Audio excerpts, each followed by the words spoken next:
Let's stop confusing sweat and exhaustion with actual muscle growth. We need to call out the fundamental flaw in modern fitness programming. Your typical high-volume workout is not building dense muscle. It is simply generating junk volume that burns out your central nervous system.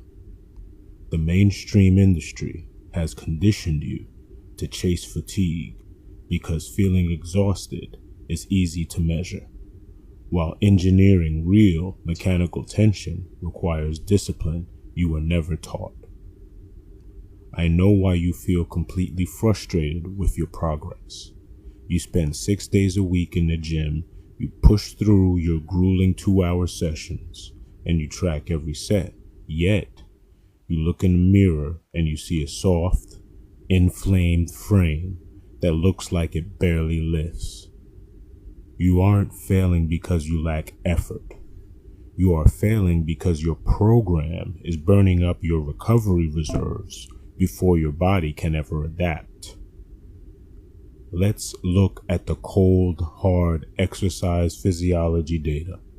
Muscle growth is strictly capped by your biological tolerance to load and systemic recovery capacity, not by how long you can suffer. Clinical research tracking resistance training adaptations across diverse populations proves that up to 20% of individuals are low responders who exhibit severely diminished ability to build muscle when subjected to traditional high-volume splits. Pumping arbitrary sets into an overtaxed system does not force adaptation. It simply redlines your recovery reserves, spiking systemic cortisol and locking your body in a chronic state of breakdown. So, what is the real play? You ditch the ego-loading and master high-intensity, low-volume programming. Strip the junk out of your split. Focus on absolute time under tension, slow, controlled eccentrics, and intense, singular execution that leaves your central nervous system intact. Stop paying a tax in chronic fatigue.